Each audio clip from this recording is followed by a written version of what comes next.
아멘, 아멘.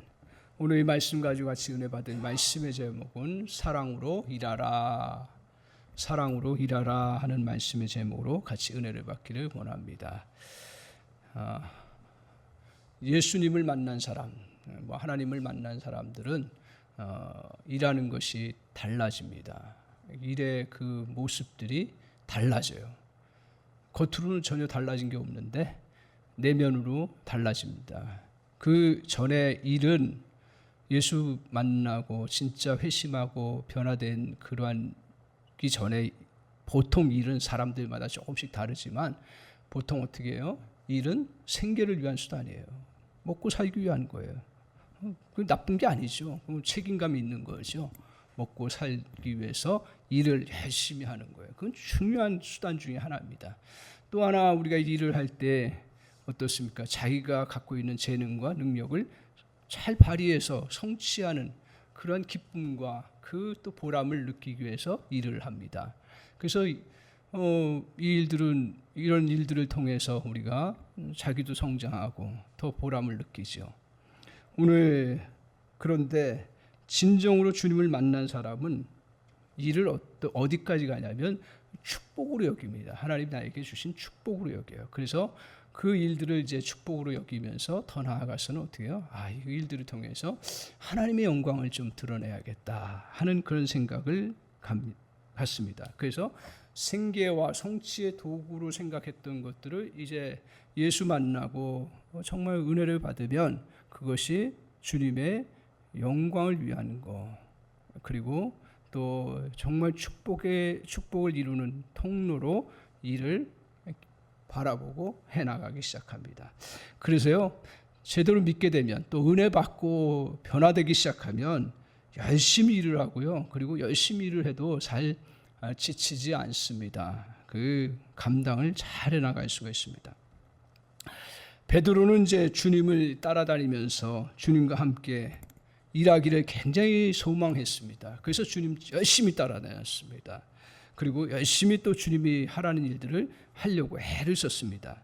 그래서 그는 이렇게 고백합니다. 내가 주님을 위해서라면 무엇이든 다 하고자 하는 마음이 있습니다. 그 마음을 고백하는 거예요. 다른 사람이 다 떠날지언정 내가 주님을 잘 섬기고 나는 끝까지 주님을 위해서 헌신하겠습니다 라고 했습니다. 이건 너무 귀한 마음이지요. 그리고 또 너무 정말 보통 이 마음을 가지고 우리가 살아가야 되죠. 그러나 어떻게 됐습니까? 우리가 지난 시간에 살펴본 것처럼 베드로는 어땠어요? 결국 다 무너지고 예수님을 부인하는 모습을 보입니다. 그래서 예수님을 부인하고 난 다음 자포자기하는 마음이 있었습니다. 그 이를 자신의 생계와 성취를 위하여 도구로 삼던 베드로는 그냥 주님이 맡긴 일을 중단해버리죠. 그럴 수밖에 없는 거죠.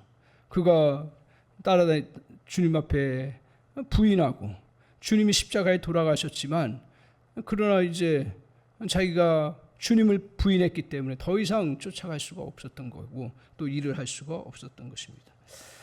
오늘 주님께서는 이제 부활하셨어요. 부활하셔서 오늘 베드로를 만나 주십니다. 베드로는 사실 주님을 만날 면목이 없어서 막 그 주님이라는 소리 듣고 물속으로 빠져들어가고 막 그랬었어요. 그런 베드로를 다시 주님은 부활하신 주님이 생선을 이렇게 부으셔서, 우리가 참 상상하기 어려운데 생선을 구우셔서 베드로에게 그냥 먹이셨어요. 그리고 쉬게 하셨어요. 그래서 15절에 보면 그들이 조반 먹은 후에, 이 말은 베드로하고 이제 제자들 몇 사람하고 조반을 먹은 후에라는 그런 말씀입니다. 이렇게 주님은 이제 베드로를 회복시키시기를 원하셨고, 더 나아가서는 뭐였냐면 베드로가 주님을 일하는 거, 또 주님을 따라하는 거 실패했지만 그 실패를 다시 주님은 거기에 머무르지 아니하고 일하기를 원하셨어요. 그리고 그를 회복시켜서 더 주님의 일들을 잘 감당하도록 하시기를 원하셨어요.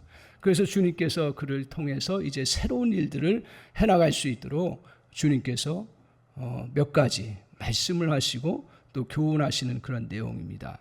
오늘 우리에게 일을 할 때 종종 우리에게도 정말 새롭게 주님 앞에서 일을 해나가려고 할 때 주님께서 우리에게 말씀하시는 게 있어요. 실패했고 또 부족했고 연약했던 그런 것들 다 뛰어넘어서 이제 진짜 주님 안에서 일을 잘할 수 있는 길이 무엇인가를 보여주시는 그러한 본문 말씀이다. 그리고 우리 성령께서는 저와 여러분에게도 진짜 우리가 일을 잘할 수 있도록 우리 성령께서 저와 여러분에게 하나님의 음성으로 들려주시는 귀한 말씀인 줄 믿습니다. 그래서 오늘 보면 먼저 주님의 일을 잘할 수 있는 바탕, 그게 뭐냐? 그건 바로 사랑의 힘이라고 말씀하고 있습니다. 부활하신 주님이 베드로를 만나 묻는 질문을 합니다. 한번 15절부터 같이 한번 살펴볼 텐데, 질문은 딱 하나예요. 3번 반복했지만 여러분과 제가 잘 알다시피 요한복음 21장 15절에서 17절 한번 보시면 질문은 딱 하나예요. 똑같은 거예요. 반복되는 거지만 같이 한번 15절부터 17절까지 같이 읽겠습니다. 시작. 그들이 조반 먹은 후에 예수께서 시몬 베드로에게 이르시되 요한의 아들 시몬아, 내가 이 사람들보다 나를 더 사랑하느냐 하시니 이르되 주님 그러하나이다. 내가 주님을 사랑하는 줄 주님께서 아시나이다. 이르시되 내 어린 양을 먹이라 하시고 16절 계속해서 또 두 번째 이르시되 요한의 아들 시몬아, 내가 나를 사랑하느냐 하시니 이르시되 주님 그러하나이다. 내가 주님을 사랑하는 줄 주님께서 아시나이다. 이르시되 내 양을 치라 하시고 17절 시작. 세 번째 이르시되 요한의 아들 시몬아, 내가 나를 사랑하느냐 하시니 주께서 세 번째 내가 나를 사랑하느냐 하심으로 베드로가 근심하여 이르되 주님 모든 것을 아시오매 내가 주님을 사랑하는 줄 주님께서 아시나이다. 네, 먹이라. 무슨 질문이에요? 똑같은 질문 3가지인데 뭐예요? 무슨 질문인가요? 나를 사랑하느냐 이거예요. 사랑하느냐 하는 그러한 질문이십니다. 주님이 일할 수 있는 거, 베드로를 만나서요, 할 말이 얼마나 많겠어요. 베드로는 예수님을 그 대제사장의 계집종에게서 부인을 했어요. 그리고 또 저주까지 하고요. 그리고 나 몰라라고 도망치고 그렇게 했던 사람이에요. 부활하신 주님 정말 베드로에게 물어보신다면, 야, 그때 왜 나를 배반했니? 그리고 왜 그때 도망갔니? 하물며 그 계집종에게까지 나를 부인한다고 그렇게 할 이유는 뭐가 있니? 그리고 설령 잠깐 부인했다 할지라도 왜 저주까지 하니 나를? 다른 사람도 아니고 제자인데 왜 저주까지 하니? 이렇게 물어보시고 따질 수 있는데 주님은 하나도 안 따지셨어요. 이걸 잘 보세요, 성경을. 주님은 따지지 않으셨어요. 그러고서 실패하고 아무 일도 하지 못하고 나 얼굴도 못 드는 그 베드로에게 뭐라고 얘기했냐면, 야, 가서 생선을 먹자, 좀 쉬어라. 그러면서 같이 식사 시간을 가지시면서 조반 먹고 나서 좀 쉬고 난 다음에 주님께서 질문하신 건 딱 하나예요. 저는 이 말씀이 너무 중요해요. 주님은 우리에게 다른 걸 많은 걸 요구하시는 게 아니라 저 여러분에게 요구하는 거, 그건 딱 하나예요. 뭐냐면 네가 진짜 나를 사랑하냐 이거예요. 이걸 주님께서 말씀합니다. 주님을 사랑한다는 고백 한 가지면 충분하다는 얘기예요. 그리고 3번 했다는 이야기는 뭐예요? 너 그거 진짜 그거 맞냐? 라고 하는 확증적이에요. 많은 사람들이 주님이 주시는 일에 대해서 뭐라고 얘기를 하냐면, 주님이 주시는 일뿐 아니라 우리에게 맡겨진 일들, 그 일들에 대해서 어떻게 우리가 얘기하냐면, 내가 능력이 없어서요. 그리고 여건이 안 돼서 하기 힘듭니다. 그리고 또 내가 감당할 수가 없습니다. 그러나 이런 것들은 사실 틀린 말입니다. 주를 섬기는 데 중요한 한 가지 요소는 그냥 주님 사랑하면 되는 것입니다. 뜨겁게 사랑하면 그때부터 모든 일을 할 수가 있습니다. 그래서 세상에서도 보면 리더의 위치에 있는 사람들, 선생님의 위치에 있는 사람들 다 이렇게 보면 일을 맡길 때 누구에게 맡겨요? 물론 똑똑하고 잘할 수 있는 애들 하지만 더 중요한 게 뭐예요? 일을 일을 정말 좋아하고 사랑하느냐 그거잖아요. 기업도 마찬가지입니다. 물론 뭐 자격 조건 다 하지만 결국 면접에서 가장 중요하게 보는 게 뭐냐? 그 기업을 위해서 얼만큼 잘할 수 있냐? 그거에다가 정말 이 사람이 일을 좋아하고 사랑하느냐 이거죠. 그걸 보면 되는 것입니다. 그래서 오늘 그러면 어떻게 해요? 무능한 사람은 능력을 길러서라도 감당하게 될 것이고 길이 없어요. 자기가 할 수 있는 길이 없어요. 그러면 길을 만들어서라도 일을 이루어내는 것을 보게 됩니다. 결국은 세상에서 가장 능력 있는 사람은 사랑으로 일하는 사람입니다. 회사를 사랑하는 사람이 회사를 위해서 제일 잘 뛸 것이고요. 가정을 사랑하는 사람이 가정을 잘 가꿉니다. 가정 사랑하지 않냐고. 우리 신앙 똑바로 가져야 됩니다. 교회 일만 한다고 해가지고 가정 사랑하지 않는 거. 물론 우리가 선교로 떠나고 또 중요한 하나님의 일을 하려고 할 때는 물론 가정도 어떨 때는 뭐랄까요? 거리 둘 때가 있어요. 그러나 우리 주님은 가정을 무시하고 가정을 소홀히 하고 내가 하나님의 일만 잘하면 된다. 이건 성경적이지 않습니다. 가정을 사랑하는 사람이 가정을 잘 섬길 수가 있는 거예요. 그걸 주님은 원하시는 거죠. 교회를 사랑하는 사람에게 교회 맡겨놓으면 일을 잘할까요? 못할까요? 잘합니다. 좀 부족하면 도움을 얻고요. 같이 협력하면 되는 거고요. 사랑의 마인드를 갖고 뛰는 사람만큼 강력한 사람이 없습니다. 오늘 주님 저것이 베드로에게만 저 말씀하신 건가요? 아니에요. 저는 저 말씀 보면서 오늘 우리에게 주님께서 각각 역할은 다르고 하는 부분은 다 다르고 그리고 또 위치는 다 다르지만 주님이 너에게 맡겨진 일들 그것들을 우리에게 맡기실 때 가장 먼저 보는 게 뭐냐? 그건 바로 사랑하느냐 하는 거예요. 그래서 주님은 오늘도 우리에게 이렇게 묻는 것과 같습니다. 나를 사랑하니? 나를 사랑해서 교회에 나왔니? 나를 사랑해서 예배하니? 나를 사랑해서 교회를 섬기고 있니? 나를 사랑해서 헌신하고 있니? 나를 사랑해서 봉사하고 있니? 라고 묻습니다. 나를 사랑해서 배우자를 섬기고 있니? 나를 사랑해서 가정을 보살피고 있니? 나를 사랑해서 직장을 섬기고 있니? 라고 우리에게 묻는 것과 같습니다. 이에 대해 저와 여러분이 어떻게 고백하십니까? 사랑합니다 라고 고백해도 주님이 다시 묻는 것처럼 오늘 주님이 저와 여러분에게 물을 때 주님 17절 한번 보여주세요. 17절 한번 보세요. 뭐라고 해요? 17절에 뭐예요? 주님 내가 부족하고 연약하지만 이 모든 것을 주님 아시지 않습니까? 내가 주님을 사랑하는 마음 그거 잠시 내가 부인하고 잠시 그랬지만 주님 사랑하고 나 주님 정말 쫓아가기를 원합니다. 그렇게 고백을 합니다. 주님이 저기서 사랑을 확인하는 것도 확인하는 거지만 더 우리에게 요구하시는 건 뭐예요? 나를 사랑하는 마음을 같이 회복하라 하는 말씀과 같습니다. 그래서 우리가 교회 예배할 때도 정말 주님 사랑해서 예배합니까?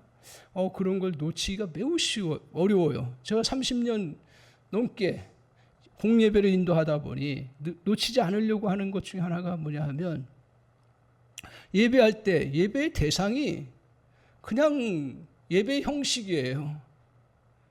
근데 예배 전에 잠시 제가 집중하지 않으면 예배의 대상이 누구세요? 우리 주님이시잖아요. 주님이 보이면 대상 잘 섬기고 잘 할 터인데 보이지 않아요.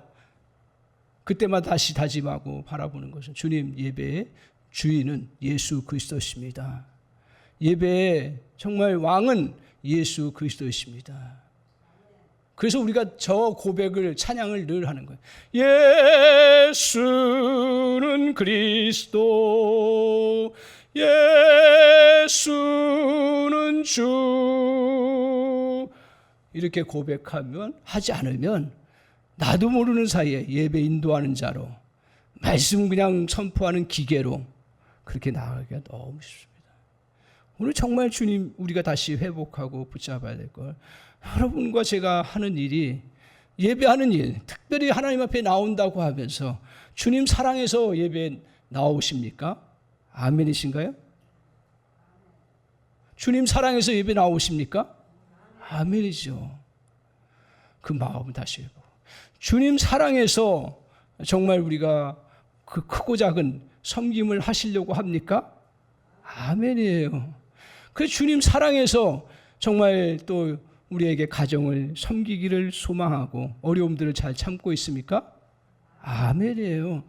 우리가 결국은 가정도 세우는 것도 마찬가지고, 또 내가 직장 일을 하는 것도 마찬가지고, 우리가 어떤 봉사하는 것도 마찬가지고, 근본적으로는 뭐예요? 우리 주님 사랑하는 마음을 가지고 하느냐 하는 부분을 늘 점검하고 붙잡아야 한다는 것입니다.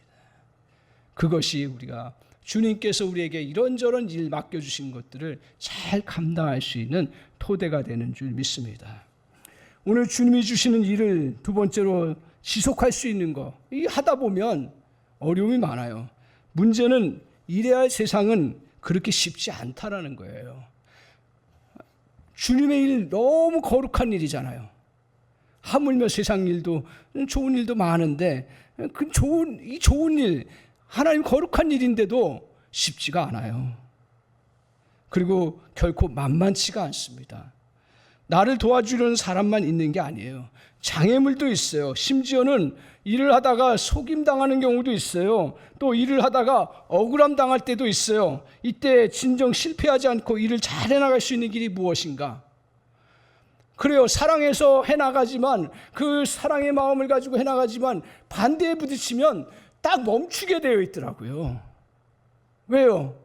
내가 정말 좋아서 하고 사랑해서 하는데 반대가 심하고 뭔가 문제가 있고 힘들어지면 이걸 꼭 해야 되나 하는 그런 자괴감이 들을 때가 얼마나 많은지 몰라요. 그것을 뚫고 나갈 수 있는 게 뭐예요? 딱 하나밖에 없어요. 사명의식이에요. 사명의식 없으면 가정 부부 만날 때 딱 사랑한다고 생각하고 만났죠. 근데 가정 세우는 거 쉬워요? 어렵지요. 굉장히 어려워요.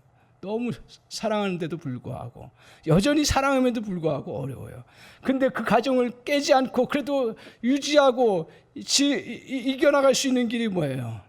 내가 왜 가정을 지켜야 되고 섬겨야 되는지를 사명을 붙잡을 때예요. 회사 일도 마찬가지고요. 교회 일도 마찬가지입니다. 오늘 주님께서 베드로에게 사랑한다고 하고 나서 그 다음에 주님께서 이제 뭐라고 말씀하셨어요? 세 가지로 이것도 똑같이 말씀하십니다. 조금은 다르지만 똑같아요. 이제 보셨으니까 아실 터인데 주님께서 베드로에게 뭐라고 하셨어요? 그 다음에 양을 먹이라. 또 하나 치라. 양을 먹이라, 치라, 먹이라. 이렇게 해요. 먹이라, 치라, 먹이라. 비슷한 말이에요. 자, 양을 먹이라, 치라, 먹이라. 이 말은 뭐 하라는 얘기예요? 돌보고 또 먹이라는 거 아니에요. 살리라는 얘기 아닙니까? 애들 왜 먹여요? 살리기 위해서 먹이는 거 아닙니까? 오늘 주님은 그 베드로에게, 특별히 베드로를 통해서 우리에게 말씀하시는데, 베드로에게 하시는 말씀이 뭐냐면 양을 먹이고 치라는 거예요. 다른 거 요구하신 거 있어요? 물론 주님이 여러 가지 말씀하시는 거 다 여기다 기록해 놨겠어요? 주님께서 핵심적인 것만 남겨놓으셨을 터인데, 그런데 주님께서 이 사랑하느냐 묻고 나서 다른 사족들 많이 하지 않았습니다. 우리가 오해하는 것 중에 하나가, 자녀들 기를 때 우리는 오해해요. 뭘 하냐면 이걸 기억하셔야 돼요. 오늘 주님께서도 우리에게 양을 많이 키우라고 말씀하지 않으셨어요. 양을 잘 키워가지고 양털을 많이 생산해라라고 하지 않으셨어요. 내가 보니까요. 자녀를 키워서 너 출세한 거, 그 자녀의 그 덕을 보고, 그리고 그 자녀가 돈 많이 벌어서 너에게 많은 돈을 주라고 하면서 자녀를 기르라고 하지 않으셨어요. 분명하게 성경적으로 우리가 살아야 되는데 뭐냐 하면 오늘 이 양을 치라는 얘기는 베드로에게는 목양하라는 얘기고 여러분에게 양을 치라는 얘기는 물론 믿음의 사람들, 가까운 사람들 먹이고 영적으로 세우는 그 일도 하지만 여러분에게 진짜 양을 치라는 얘기는 뭐예요? 가정에서 우리 자녀들을 말씀 가운데 잘 세워나가고 그들을 살리는 일인데 그들에게 어떻게 하라고요? 잘 먹이라는 거예요. 치라는 얘기 뭐라 그랬어요? 보호하라는 얘기죠. 자녀들에게 잘 먹이고 보호하면 되는 거예요. 걔네들이 더 뭘 그렇게 큰 업적을 남겨서 우리에게 영광을 보여주고 부모의 얼굴을 다 드러나게 하기 위해서 양을, 오늘 주님은 베드로에게 목회자의 그 관점에서 보면 양을 잘 키워가지고 성도들이 많은 것들을 해가지고 너 영광스럽게 목회의 성공적인 것들을 드러내라고 말씀하시지 않았어요. 마찬가지예요. 가정도 마찬가지예요. 가정도 너 애들 잘 키워가지고 너 얼굴, 너의 명예를 드러내라고 이렇게 말씀하지 않으셨어요. 그냥 잘 먹이라는 거예요. 잘 보호하라는 거예요. 잘 지키라는 거예요. 그러면 나머지는 다 그냥 뭐 양이 잘 자라서 털을 남기면 감사한 거고, 그죠? 젖을 남기면 또 축복된 거고, 그건 자연스러운 건데 오늘 주님은 다른 3번씩이나 양을 먹이라고 했고 양을 먹이라고 하고 양을 치라고만 말씀하셨지 우리에게 큰 것을 너 생산을 해내라고 주님께서 말씀하지 않아요. 오늘 사실 이 명령은 모든 믿는 사람들에게 동일한 명령입니다. 모든 믿는 자에게 일하는 방식과 역할은 다 달라요. 저처럼 다 말씀 증거하는 사람 아니에요. 저처럼 다 목회하라고 하지 않아요. 그러니까 이 평신도에게 이 말씀이 잘 안 들어오는 거예요. 근데 다시 보니까 이거는 평신도고 목회자고 누구고 다 주님께서 이런 마음을 가지고 너희가 일을 해나가라고 말씀하시는 거예요. 그건 뭐예요? 모든 민자에게 사명은 사람을 살리는 일입니다. 방식과 역할이 다를 뿐입니다. 어떤 분은 가정에서 식구들을 살리기 위해서 음식, 빨래, 청소를 하는 역할을 합니다. 또 어떤 분들은 집을 지어서 사람들에게 보금자리를 마련해 주기 위해서 설계도 하고 건축하기도 합니다. 그전에는 이 건축하는 것, 설계하는 것이 나의 생계수단, 돈벌이의 수단으로 생각했어요. 예수 믿기 전에는요. 죽었다 깨어나도 그 목적은 변함없어요. 그리고 나의 성취를 위해서 그렇게 해요. 근데 예수 믿고 나서는 바뀌는 거예요. 어떻게 바뀌어요? 똑같은 일이에요. 그러나 어떻게 바뀌어요? 내가 이렇게 설계 잘하고 건축을 잘해서 사람들이 잘 살 수 있도록 내가 역할을 한다라는 의식으로 바뀌는 거예요.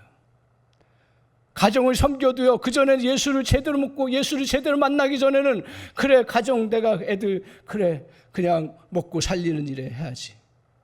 먹여야지. 그리고 엄마니까 역할을 해야지.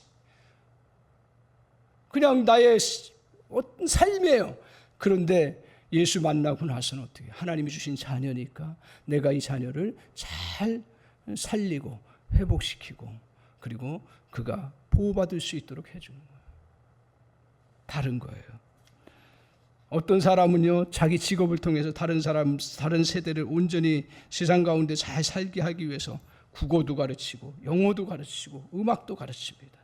어떤 분들은 말씀을 통해서 하나님을 알아오도록 가르치기 위해서 설교도 하고 목양도 하기도 합니다. 따라서 양을 치라는 것은 자신에게 맡겨진 영혼을 살게끔 먹이고 보호하도록 하기 위한 일을 하라는 것입니다. 주님은 제자들에게 양을 많이 키워라, 수익을 많이 내라, 양들이 새끼 많이 배워서 양들의 숫자를 늘려라고 하지 않으셨습니다. 단지 양을 잘 먹이라고 그리고 잘 돌보라고 하셨습니다. 생명을 잘 살리고 보호해 주라는 것입니다. 우리는 일을 많이 해야 열매가 많다는 그러한 것에 포로에 사로잡혔어요. 일을 많이 하고 적게 하기 더 중요한 게 뭐예요? 내 사명이 뭐냐? 그리고 그 나이별로 상황에 따라서 역할과 그 일의 분량은 다르지만 그러나 분명한 것은 우리가 사람을 살리는 일을 계속 해 나가야 한다는 것입니다. 오늘 주님은 베드로에게 다시 일을 하도록 하기 위해서 사명을 주셨습니다. 그 사명이 무엇입니까? 그건 꼭 교회 안에서만 일하는 거 아니에요. 베드로가 교회 안에서만 말씀 증거했습니까? 그 사명이 사람을 살리는 것이었습니다. 사람을 보호하는 것이었습니다. 사람을 살리는 것은 육체적으로 살릴 수 있는 거고요. 정신적으로 살릴 수 있는 거고요. 궁극적으로 우리 주님이 뭘 가지고 살려요? 영혼을 살리는 거죠. 그래서 전도하고 그 영혼 구원받은 자들을 돌보고 섬기는 일에 모두가 같이 함께 힘을 합해서 하도록 하는 것이죠. 사람 살리는 것은요, 육체적으로 먹는 거 잘 먹이는 것도 살리는 거예요. 그리고 정신적으로 병들어 있고 힘들어하는 사람도 그걸 도와주고 서로 그 잘 건강하게 설 수 있도록 도와주는 것이 그게 살리는 것입니다. 주님 우리에게 동일한 요구를 하십니다. 너 가족을 살리기 위해서 하는 일을 좀 해라. 내가 곁에 있는 사람들을 살리는 일을 좀 해라. 너에게 오는 손님을 육적으로 살리기 위해서 음식 만드는 일 잘 감당해라. 살리기 위해서 하는 거예요. 너와 같이 믿음을 나눈 식구들을 위해서 너의 은사를 갖고 잘 섬겨라. 이런 살리는 사명이 있는 거예요. 우리가 생존하고 주님의 복음을 받고 복음 안에서 살아가는 자에게는 이런 사명, 이거는 누구에게나 주신 거예요. 사명은 오늘 역할과 그 상황에 따라서 다 다르지만 저와 여러분이 이 땅에 살아있고 예수 그리스도를 믿는 이상은 우리가 다른 사람을 살리는 일에, 그 일에 우리의 목적을 두고 일을 하는 거예요. 그러다 보면 생계도 위하는 것이고, 그러다 보면 우리의 성취도 이루어지는 것이 거꾸로 돼가지고 성취와 생계를 위해서 일을 하는 것이 아니고, 오늘 주님은 먼저 내 양을 먹이라 치라고 말씀하셨습니다. 자, 이런 선을 이루는 사랑, 이것들을 이제 계속 이루어가기 위해서 우리가 그러한 사명을 가지고 나아가는데 우리가 어떤 자세로 가지고 나가야 되는가? 18절 한번 보여주세요. 18절 같이 한번 보겠습니다. 18절. 자, 같이 18절 보겠습니다. 같이 보겠습니다. 시작. 내가 진실로 진실로 내게 이르노니 내가 젊어서는 스스로 띠뛰고 원하는 곳으로 다녔거니와 늙어서는 내 팔을 벌리니 남이 내게 띠띠우고 원하지 아니하는 곳으로 데려가리라. 자, 뭐라고 얘기를 하고 있어요? 진실로 내게 이르노니 젊어서는 스스로 띠뛰고 원하는 곳으로 다녔거니와 늙어서는 내 팔을 벌리. 참 어렵죠. 저 그냥 좀 쉽게 생각하면 자기 마음대로 하라는 얘기예요? 아니죠. 저기 주님이 말씀하셨을 때 띠띠우고 원하는 대로 띠띠우고 원하지 아니하는 곳으로 데려가리라는 것은 뭐예요? 우리 주님이 하나님의 뜻대로 그 베드로 앞으로 너 이끌어가겠다라는 거예요. 그전에는 네 뜻을 많이 펼쳐나가는지 모르지만 이제는 내 뜻을 가지고 하나님의 뜻을 가지고 너를 이끌어가고 너가 그렇게 살아가도록 그렇게 말씀하시고 있습니다. 주님의 일을 이루는데 인간적인 편함이나 유익이 아니라 다른 사람을 위해서 하나님의 뜻을 이루는 일을 해야 함을 말씀하고 있는 거예요. 진정한 사랑, 오늘 우리가 일을 해나가는 데 있어서 출발점이 뭐라고 했습니까? 그건 바로 사랑이라고 했죠. 근데 이 진정한 사랑을 우리가 헷갈려 버리는 거예요. 그리스도인들이 너무 많이 헷갈리는 거예요. 자, 사랑하면 어떤 거예요? 사랑하면 꼭 기억하십시오. 선을 향한 의지를 갖는 게 사랑이에요. 감정적으로 좋아하는 것도 사랑이지만 그러나 그 감정적인 좋아하는 걸 뛰어넘어서 내가 그 사람 선을 만들어가기 위한 의지를 끊임없이 가지고 나가는 게 사랑인 거예요. 그래서 사랑이라는 건 어떨 때는 고통스러운 거고요. 어떨 때는 힘든 거고요. 어떨 때는 너무너무 포기하고 싶은 것이 될 때가 있어요. 그 상대나 나를 선을 향해서 만들어가는 거예요.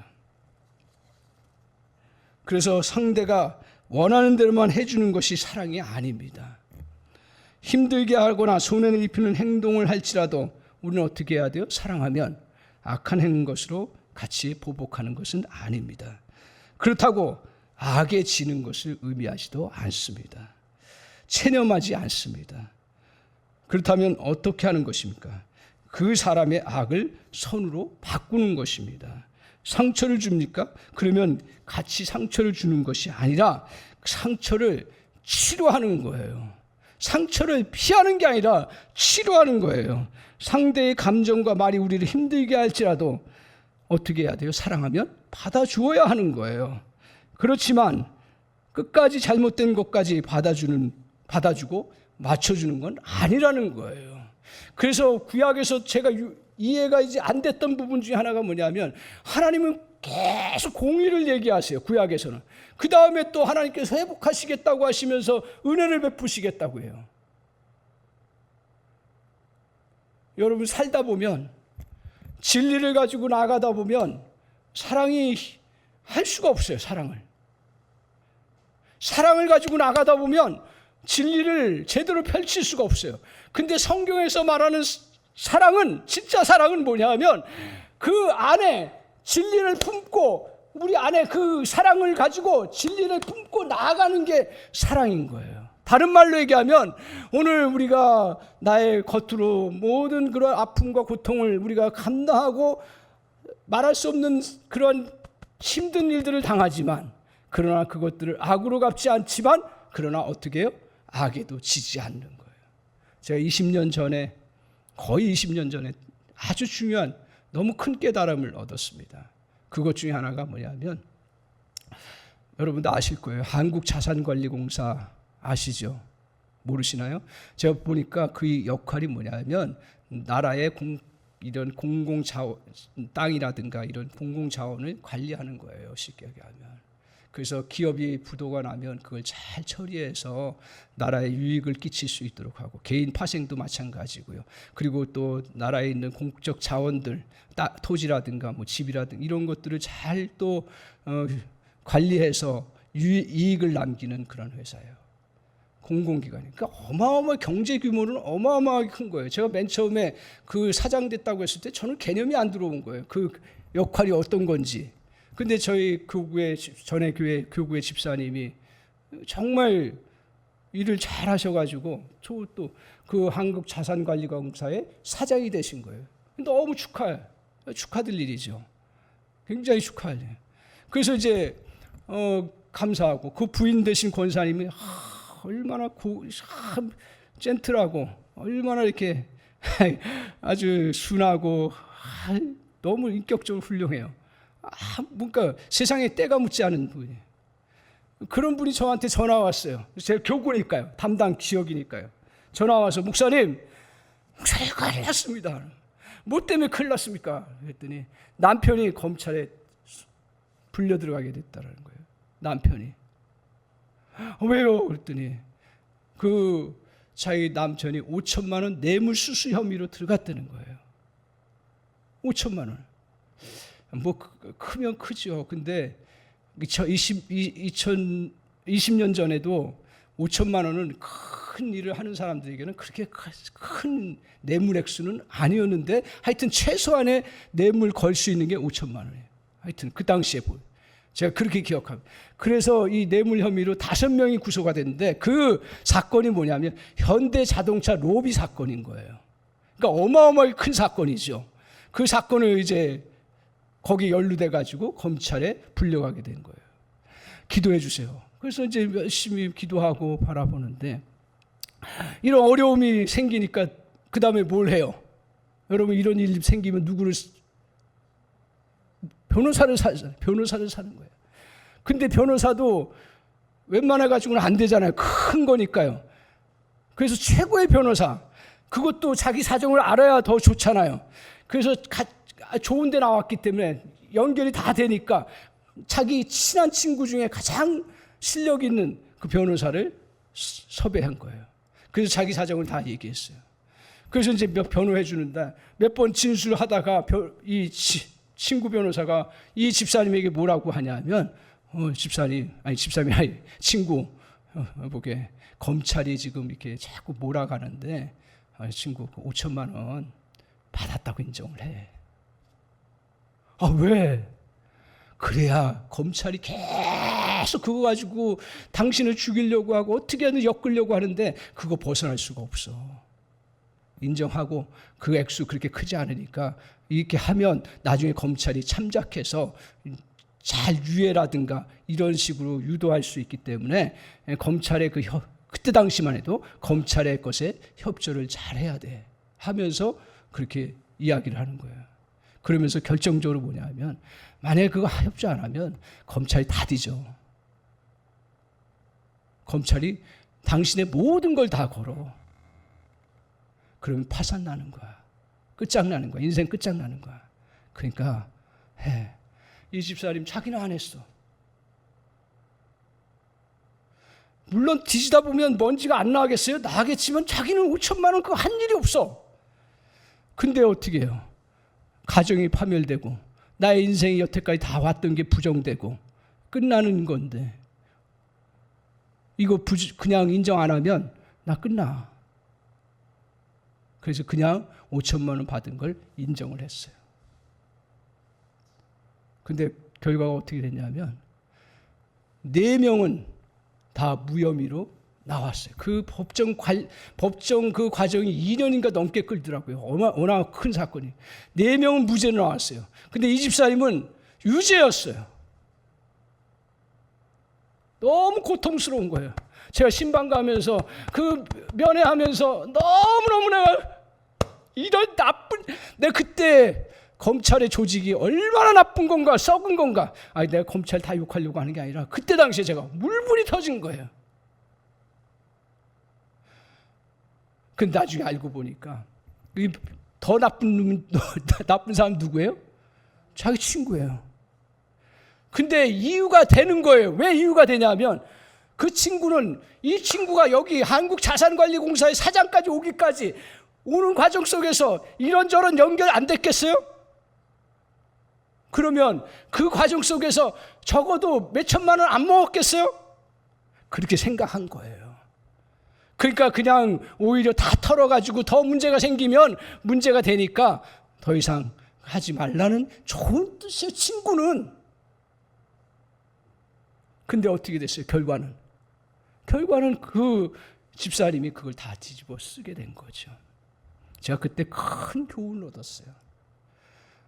오늘 우리는 교회에서 사랑 많이 해요. 제가 목회자로서 그래요. 사랑을 그렇게 설교하고 그렇게 많이 했어요. 그러나 중요한 건 여러분도 앞으로 여러분의 인생 가운데서 오늘 우리가 사랑 가운데 다 참아야 돼요. 그리고 욕하는 걸 같이 욕해서는 안 돼요. 사실은요. 악을 악으로 돌려줘서는 안 돼요. 그러나 하나, 사랑이라는 건 뭐예요? 하나, 그거는 바로 진리는 진리다라고 이야기하는 거예요. 거기서 물러서서는 안 되는 거예요. 다른 건 아니에요. 여러분 인생도 마찬가지예요. 그래서 뒤집어 써서 감옥에 가서 정말 고통당하면 당해야 되는 거예요. 그런데 내가 그 진리가 다른 것 때문에 무서워서, 다른 것 때문에 힘들어서, 그것 때문에 내가 아닌 것을 기라고 이야기하는 것은 잘못된 거예요. 그분이 믿음이 좋았다면 그 나머지는 하나님이 알아서 해주실 것인데, 그렇잖아요? 나머지는 하나님이 알아서 내가 옳은 거 옳다고 이야기를 하지 않는 그런 가운데서 어떻게 하나님이 일을 하세요? 오늘 사랑이라는 것은 옳은 것을 꺾는 게 사랑이 아니라 정말 서로 양보하고 서로 그것을 다 참아내고 견뎌나가지만 그러나 선은 선이라고 이야기하고 진리는 진리라고 하고 잘못된 것이 있으면 잘못됐다고 인정하면 되는 거예요. 그런데 사단은 끊임없이 잘못된 걸 가지고, 잘못되지도 않은 여러 가지 흠을 가지고, 흠이 아니죠, 여러 가지 모함을 가지고 공격해 올 때가 얼마나 많은지 모릅니다. 오늘 저와 여러분이 일을 어떻게 해야 잘할 수, 끝까지 잘할 수 있는 게 뭡니까? 그건 바로 우리가 주님 앞에서 사랑으로 해나가는 거예요. 사랑으로 해나가면 다 모든 것이 없어졌어도요, 다시 일어설 수 있는 은혜가 있는 줄 믿습니다. 저는 믿습니다. 그리고 그 과정 속에서 좀 힘들어요. 그리고 또 이걸 해야 되나 말아야 되나 하는 고민과 번뇌가 얼마나 많겠어요. 그러나 양을 먹이고 양을 살리는 일, 여러분이 가정을 살리고 가정을 세우는 일, 그리고 내게 맡겨진 일들을 이루어가는 것들은 그것은 누구하고도 타협해서는 안 되는 거예요. 그게 사명인 거예요. 일이라는 것은 사명을 가지고 해야 일을 이루어갈 수가 있는 거예요. 그리고 끝까지 어떻게 해야 돼요? 주님의 뜻을 그 주님이 하라고 하는 대로 해나가는 거예요. 내 뜻이 아니에요. 주님의 뜻이에요. 사람 뜻이 아니에요. 수많은 사람들이 다 달라붙어서 하지 말라고 해도 주님의 뜻이라고 하면 해야 되는 거예요. 저 여러분 그런 은혜가 있기를 바랍니다. 여자고 남자고 아녀자고 대장부고 모두가 오늘 주님께서 하신 말씀, 그 말씀 따라서 저와 여러분이 그 어떤 어려움이 있어도 정말 주님 앞에서 일을 끝까지 해내는 은혜가 있기를 주님의 이름으로 간절히 축원합니다. 아멘. 기도하겠습니다. 하나님 아버지 감사합니다.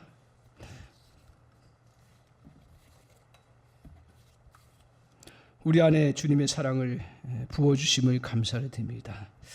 험한 세상을 살면서 일이 힘들 때도 있고 또 실패의 형편에 처할 때도 있습니다. 이때 주님이 맡기신 일들을 다시 할 수 있는 은혜를 주실 줄 믿습니다. 먼저 주님에 대한 사랑을 다시 회복시켜 주시옵소서. 또한 그 토대하에서 내게 맡기신 일과 식구 그리고 영혼을 살리고 보호하는 사명을 다시금 붙잡고 어려움들을 이겨내며 감당하게 하옵소서. 아울러 선을 향한 의지를 갖고 악한 것과 잘못된 것을 온전히 진리와 선으로 세워나가 회복시키는 목표를 향해 나갈 수 있는 힘과 용기도 주시옵소서. 그리하여 서로를 살리는 은혜를 누리게 하여 주옵소서. 예수님의 이름으로 기도하옵나이다. 아멘.